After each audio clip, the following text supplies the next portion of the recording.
វចនានុក្រមសុភាសិតខ្មែរអត្ថាធិប្បាយ210នៅតូចមួយខាក់មួយស្ដោះធំឡើងដោះមួយអើតពីរអើតនិយមន័យសោភ័ណភាពរបស់នារីពេញវ័យអត្ថាធិប្បាយពាក្យទំនៀមខាងលើនេះលោកចង់ពោលចំពោះតែទៅលើក្មេងស្រីកាលពីសម័យដើមជាពិសេសទៅលើក្មេងស្រីក្នុងគ្រួសារក្រីក្រព្រោះក្នុងគ្រួសារក្រីក្រឪពុកម្ដាយច្រើនបណ្ដោយឲ្យកូនតូចទោះជាស្រីក៏ដោយឲ្យលែងនៅដងខ្លួនទទេនៅនរកុសគ្មានគិតពីអនាម័យប៉ុន្មានទេជួនគេឃើញក្មេងស្រីទាំងនោះមានពោះកំប៉ោងសម្បោហៀក៏ខ្លះយូរវាយកខ្នងដៃជូតសម្បោរួចយកមកជូតត្រង់កំពែសគូតខ្លួនវាឯផ្នែកពព្រាក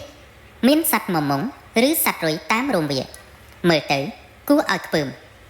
ប៉ុន្តែ15ឆ្នាំក្រោយមកអ្វីក៏ត្រូវប្រែប្រួលដូរផ្លាស់ទៅតាមពេលវេលាអស់ហើយគឺដើមទ្រូងដោះមួយគូរៀងរើសំសួនដំណើររវត់រវន់កយគុណយូរទៅឃើញសំឡើងចំពោះអ្នកដែលខានឃើញនាងជាង10ឆ្នាំមកហើយនោះពេលនេះច្បាស់ជាប្លែកភ្នែករួចលន់មាត់ថាកណ្ដុំឆែកកង្កែបអញភ្នែកអញស្រវាំងទេដឹងដូច្នេះយុវជនម្នាក់ចេះតែចង់ទៅអើតងើបមិនដាច់ពេលប្រសិនបើនាងនោះលក់ទឹកខ្នាតជូរមានសាច់ខ្លែមផងនោះគេឃើញពួកយុវជនទៅអង្គុយផឹកស៊ីយ៉ាងត្រប៉ែឯអុកមិនចេះដាច់ទោះបីទឹកខ្នាតជូរនោះផឹកទៅរៀករូសបន្តិចក៏ដោយនឹងហើយដែលចាស់លោកថានៅតូចកុំអាលស្អប់ខ្ពើមនាងឲ្យសោះ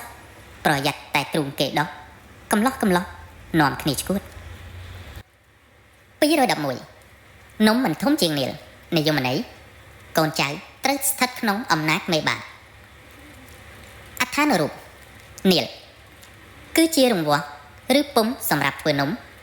ឬចាក់នំគឺលោកសំដៅយកពែងកែវឬកន្ទោងសម្រាប់ចាក់នំអាកោចាហួយឡាក់ក្នុងន័យនេះលោកមិននិយាយយោងទៅដល់នំដែលដាក់មេពេលត្រូវក្តៅវាឡើងធំជាងពែងនោះទេហេតុនេះហើយបានជាលោកពោលថានំទាំងអស់មិនធំជាងរង្វាស់របស់វាទេអត្ថបដិរូបនៃរបស់សុភាសិតនេះលោកពោលដោយចំពោះតែទៅលើការទុកដាក់កូនចៅឲ្យមានគ្រួសារប៉ុណ្ណោះទំនៀមទម្លាប់ជាប្រពៃណីខ្មែរតាំងពីបុរាណកាលមកការទុកដាក់កូនចៅឲ្យមានគ្រួសារមេដាបិតាឬអាណាព្យាបាលតែងមានសិទ្ធិសម្រេចលើគាត់ទាំងស្រុងទោះបីកូនចៅមិនពេញចិត្តនឹងគូក្រងរបស់ខ្លួនក៏ដោយក៏មិនហ៊ានប្រកែកដែរដូច្នេះកូនចៅត្រូវតែគោរពតាមសេចក្តីសម្រេចរបស់មេបាចាស់ទុំទាំងអស់បើមានកូនចៅណាម្នាក់ហ៊ានប្រកែកនឹងបំណងរបស់គាត់តែងពោលថា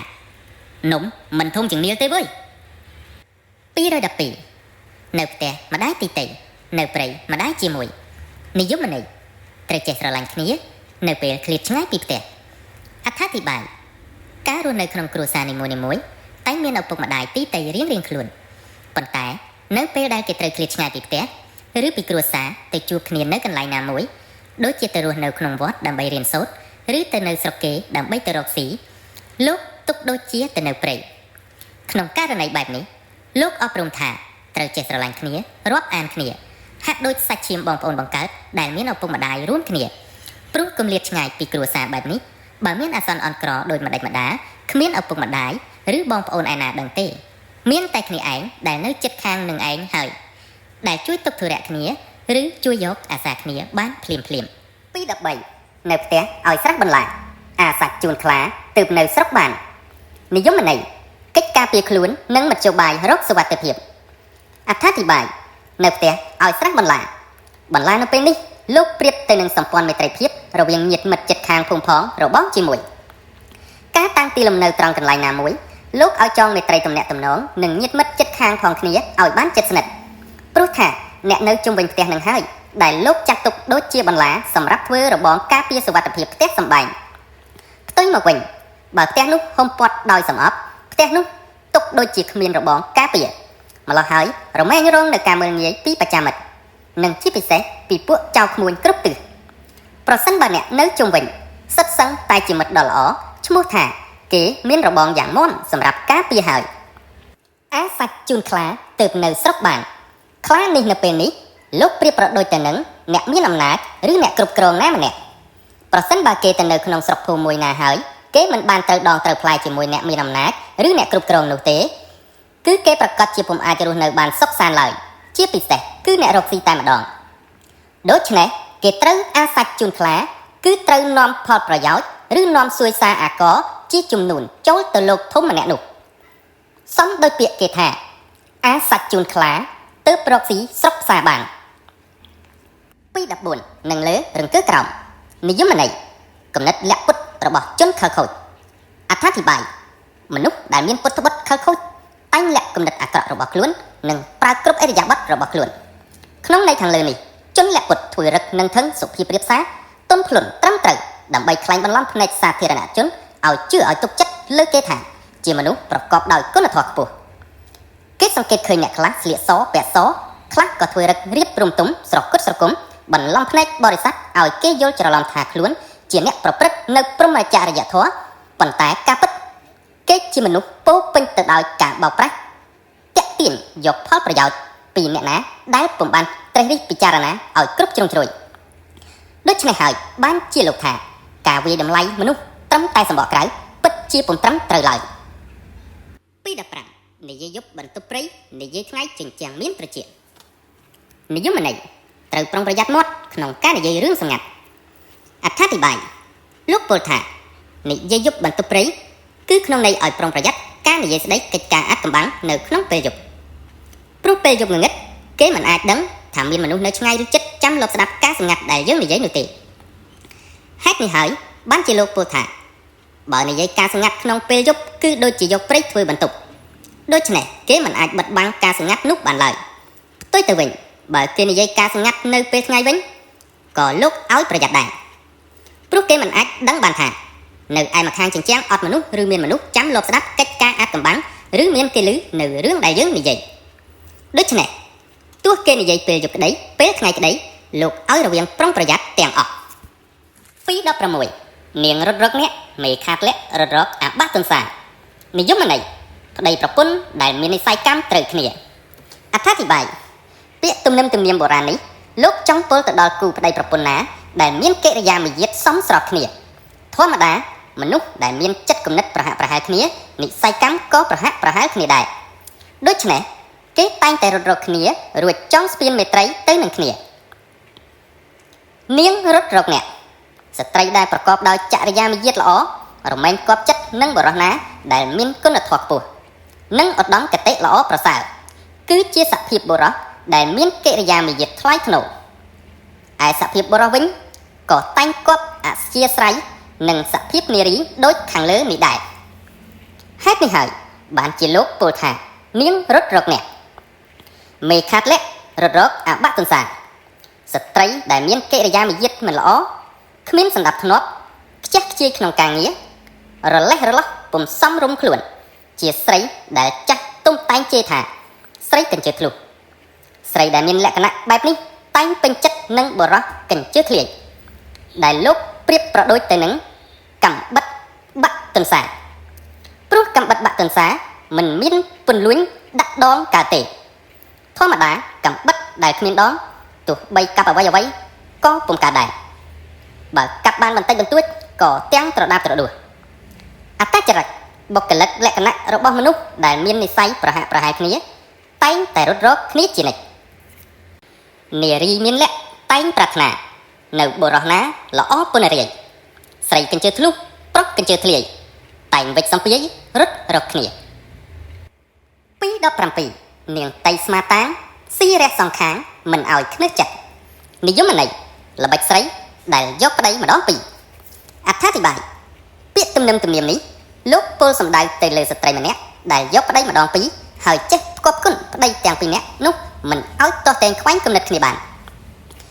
តាមធម្មតាប្រុសម្នាក់យកប្រពន្ធម្ដងពីរគេកម្រឃើញប្រពន្ធទាំងពីរនោះសុខកាយសប្បាយចិត្តស្និទ្ធស្នាលយកគ្នាជាមិត្តបានណាស់ទោះបីនៅផ្ទះដាច់ដោយឡែកពីគ្នានឹងទំនប់បំរុងជាប្រកាសឬសម្ភារៈគ្រប់គ្រាន់ដូចម្ដេចក៏ដោយផ្ទុយទៅវិញបើស្ត្រីម្នាក់យកប្តីម្ដងពីរគេតែងឃើញប្តីទាំងពីរនាក់នោះល្អោកល្អឿនស្រឡាញ់គ្នាជាមិត្តជួនគេឃើញប្តីទាំងពីរនាក់រកស៊ីជាមួយគ្នាទៀតផងកត្តាដែលនាំឲ្យប្តីទាំងពីរស្រឡាញ់គ្នាបានគឺមកពីកាយវិការយ៉ាងប៉ិនប្រសប់និងឆ្លាតវៀងវៃរបស់នាងស្រីជាប្រពន្ធ ដូចជាចេះផ្គប់ចិត្តប្តីទាំងសងខាងទៅតាមចំណង់ចំណូលចិត្តរបស់ប្តីនីមួយៗព្រោះប្រុសម្នាក់តែមានចំណុចខ្សោយបើកាលណាស្ត្រីនោះឯងឆ្លាតចេះបំពេញត្រង់ចំណុចខ្សោយរបស់បរិសុទ្ធនោះបានហើយបរិសុទ្ធនោះតែងលុតជង្គង់ចំពោះមុខស្ត្រីនោះជាពិតប្រាកដហេតុនេះហើយបានជាបណ្ឌិតពោលថាល្បិចកលនិយាយស្ត្រីគឺជាឱសថទិព្វឬជាអាវុធពិសេសដែលសម្លាប់បុរសទាំងឡាយឲ្យស្លាប់ដោយស្ងៀមស្ងាត់និងដោយគ្មានទោសពេកទៀតផងណចាក់សោណចាក់អញ្ញោអ្នកដែលទៅកើតថ្មីទៀតមិនមែនយើងទេតែក៏គ្មានអ្នកណាក្រៅពីយើងដែរដើមស្វាយថ្មីដែលដុះឡើងមិនមែនដើមស្វាយចាស់ទេតែក៏គ្មានដើមស្វាយណាក្រៅពីដើមស្វាយចាស់ជាបច្ច័យដែរព្រោះបើគ្មានដើមស្វាយចាស់ស្វាយថ្មីក៏គ្មានដែរបើនេះពុំមាននោះក៏ពុំមានដែរ2:18ប្រុសដើមទ្រូង5ហត្ថនិយមន័យកតបកិច្ចអ្នកដែលបានបួសជាភិក្ខុភិវៈអត្ថាធិប្បាយពាក្យថាប្រុសដើមទ្រូង5ហត្ថនេះជាពាក្យទំនើមទំនៀមខ្មែរមានមកជាយូរហើយពាក្យនេះលោកមិនមែនសំដៅយកមនុស្សប្រុសគ្រប់គ្នាទាំងអស់ទេគឺលោកចុចសំដៅចំពោះតែបុរសណាដែលបានឧបសម្បទាជាភិក្ខុប៉ុណ្ណោះព្រោះភិក្ខុសង្ឃតាមពុទ្ធបញ្ញត្តិតម្រូវឲ្យមានវត្តពន្ធទ្រូងសម្រាប់ចងក្រវ៉ាត់ទ្រូងពីលើសង្កដីកុំឲ្យធ្លាក់រយៈវត្តពន្ធទ្រូងនេះតាមពុទ្ធបញ្ញត្តិតម្រូវឲ្យធ្វើទទឹងប្រវែង3ចំអាមព្រះសកុតនិងបណ្ដោយប្រវែង5ហត្ថតាមការបកស្រាយរបស់លោកគ្រូធម្មចារ្យខ្លះបានឲ្យដឹងថា5ហត្ថនេះជាតំណាងឲ្យបុគ្គល5ពួកគឺមេត្តា1បិតា1គ្រូ1គឺគ្រូឧបជានិងគ្រូលេខអក្សរប្រពន្ធ1និងកូន1មូលហេតុដែលនាំឲ្យលោកធ្វើបំណកស្រាយបែបនេះព្រោះលោកចាត់ទុកថាអ្នកដែលបានបួសជាភិក្ខុភិវៈមានការចេះច្បាប់កតិលោកកតិធម៌ជ្រៅជ្រះដូច្នេះនៅពេលដែលគេលាចាកសិក្ខាបទមកជាក្រហមវិញគេត្រូវដឹងនៅឧបការៈគុណមេត្តាបិតាគ្រូនិងសង្គ្រោះប្រពន្ធកូនដែលជាប្រពៃណីដ៏ល្អរបស់ខ្មែរ2:19ប្រាជ្ញចុះរណ្ដៅខ្លៅឡើងឋានសួគ៌និយមន័យបរិយាកាសពុករលួយនិងបដិវត្តធ្វើឲ្យអ្វីៗត្រឡប់ធៀបទាំងអស់អត្ថាធិប្បាយនៅក្នុងបរិយាកាសពុករលួយដល់ឆ្អឹងគេពុំសូវគិតគូរពីគុណសម្បត្តិប៉ុន្មានទេ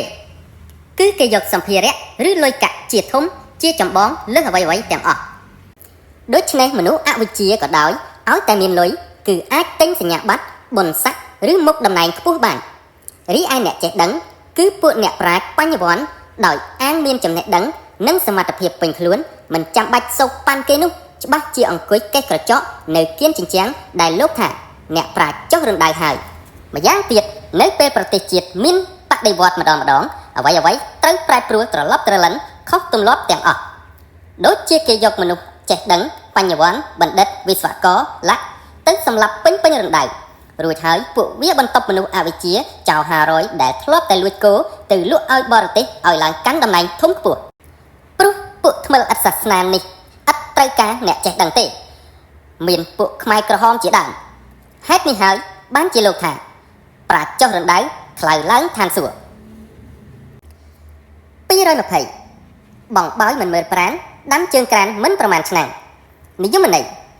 ទង្វើនិងអេរយាបថមិនសមស្របនឹងឋានៈខ្លួនអត្ថាធិប្បាយបងបោយមិនមើលប្រាណមនុស្សខ្លះធ្វើអ្វីមិនចេះគិតគូរឲ្យសមស្របនឹងឋានៈរបស់ខ្លួនទេដូចជាខ្លួនមានឋានៈតូចទាបតែធ្វើរឹកដូចជាមេកោយគេការនិយាយស្ដីទៀតសោតក៏ពុំសមស្របទៅនឹងឋានៈខ្លួនដែរបើគេនិយាយពីច្បាប់គេហាក់ធ្វើដូចខ្លួនបណ្ឌិតច្បាប់បើគេនិយាយពីការសាងសង់គេធ្វើហាក់ដូចខ្លួនជាវិស្វករសំណង់បើមានពិធីអ្វីផ្សេងចូលចិត្តធ្វើខ្លួនឲ្យគេមើលមកថាខ្លួនជាអ្នកមុខអ្នកការរៀបចាត់ចែងកម្មវិធី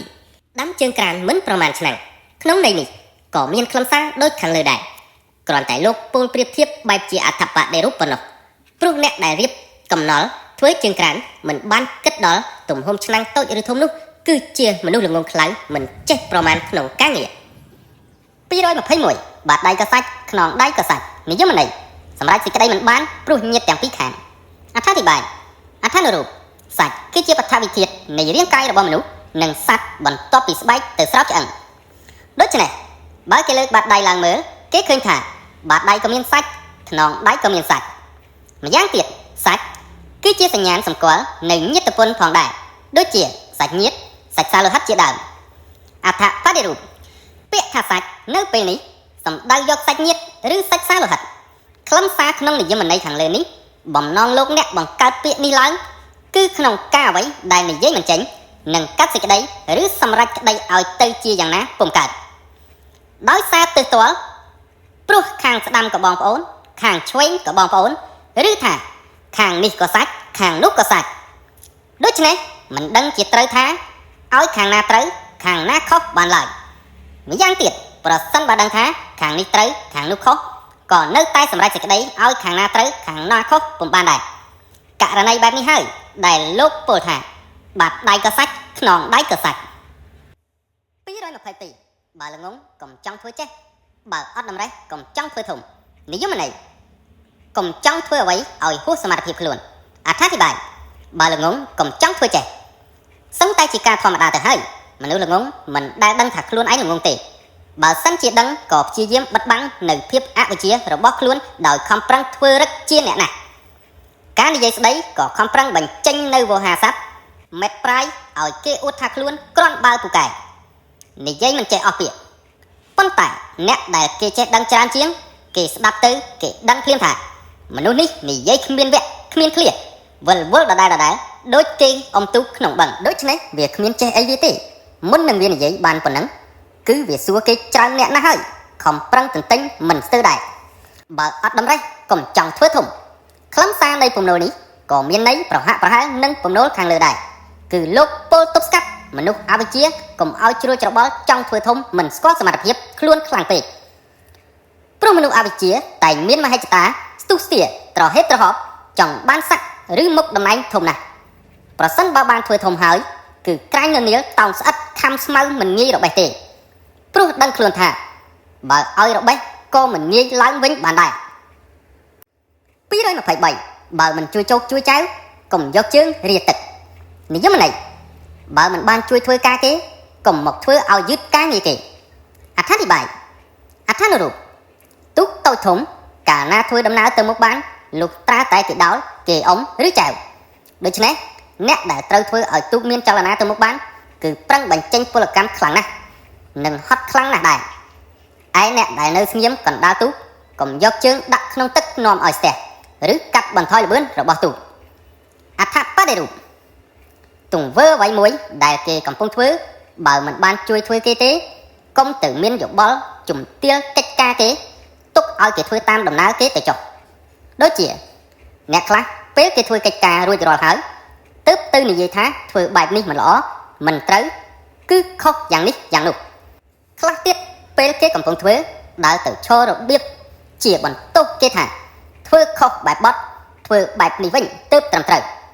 ករណីទាំងអស់នេះសុទ្ធតែជាបន្ទុចបង្អាក់ធ្វើឲ្យរាំងស្ទះនិងយឺតដំណើរការងារគេដែលលោកហៅថាបើមិនជួយជោគជួយចៅកុំមកត្រេងត្រាំងយកជើងរាទឹក